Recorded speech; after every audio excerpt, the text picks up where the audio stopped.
So when I first thought about this piece, I was honestly just on MusicBed. I went on MusicBed because I had just gotten the account. Not sponsored. Not sponsored, but I mean, no. I went on MusicBed and I was like, I think I was looking at potential songs for another thing we're working on. Or I was just kind of browsing, looking for songs I liked, and I was just like saving them. And I heard this one and I was like, this is really good. Like, I have to use this in some capacity. I don't think that there's one thing that can say like, oh, I was inspired by this and then it led me to this image. But I think, you know, everything all throughout the process just like built on top of each other, and then we ended up with the product that we did.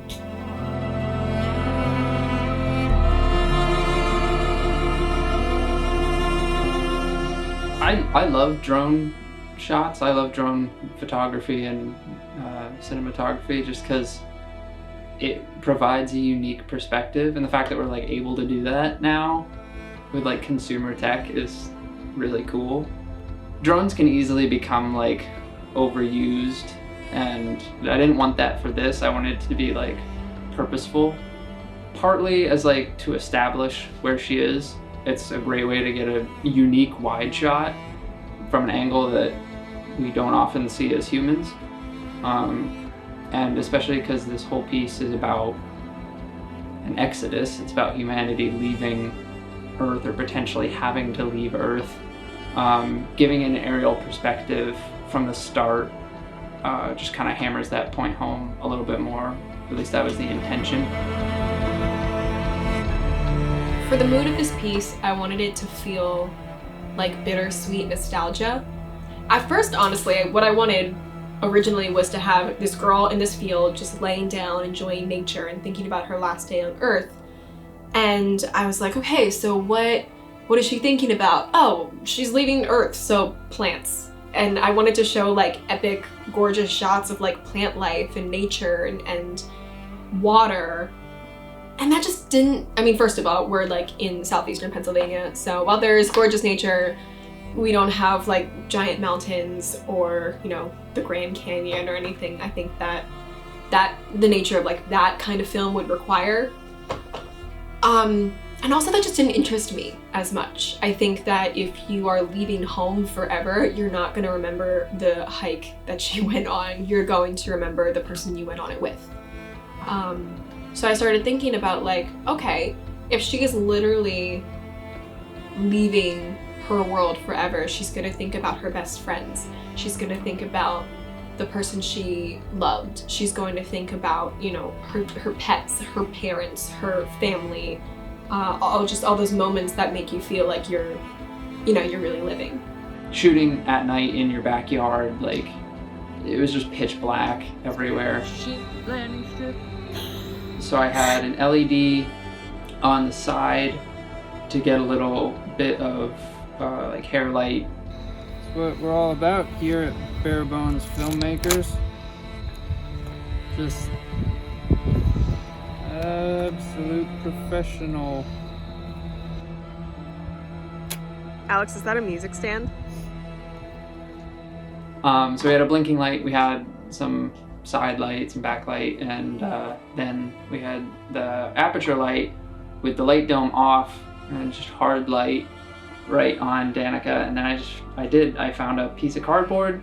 I originally put it like right up against the light and slowly pulled it down, but the shadow line was too feathered, I guess. So after like 40 minutes, I eventually realized that if I put the piece of cardboard like 2 feet in front of the light, it would create a harsher shadow.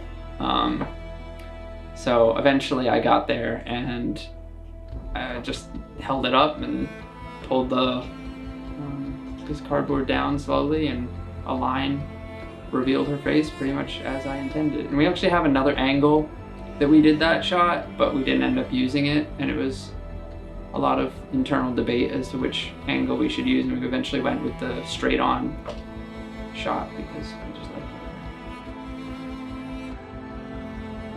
it. So my favorite part of this process, and I think what made it really special for me, is that in creating home movies and memories for this person, I got to relive all of mine.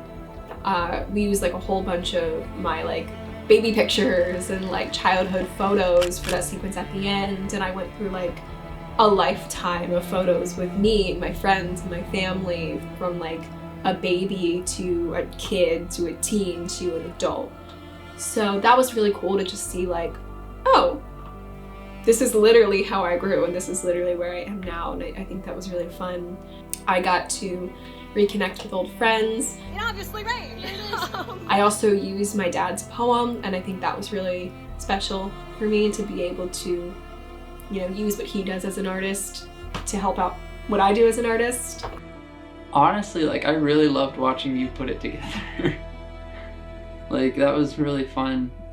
Just seeing it like come from, because like I knew all the shots that we had, I know what we gotten, and I generally knew the vibe that we were going for, and you had like a pretty good layout of like what you wanted it to look like, but like watching it actually come together, like the first time I watched like the rough draft, like with the VO and everything, I got like mad chills, and I was like, oh, this is gonna be so cool. And then like I love practicing with the lighting and everything. That final shot, like it took a little while, but I'm happy with the result.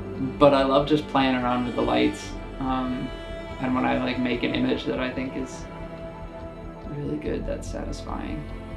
It's cold out here. Who decided to do this? Exercise? What we used to do? Nordic skiing? Convenient little docking station. Really wet. How's the sprinkler? Really cold. Do you feel like a 9-year-old again? I do. When I said I wanted to be in a Taylor Swift music video, this isn't really what I envisioned. Rain sleeve worked okay. That camera's definitely still wet. I should probably go dry that off. We're in my backyard, setting up a spaceship, and I can't wait to see what it looks like all put together.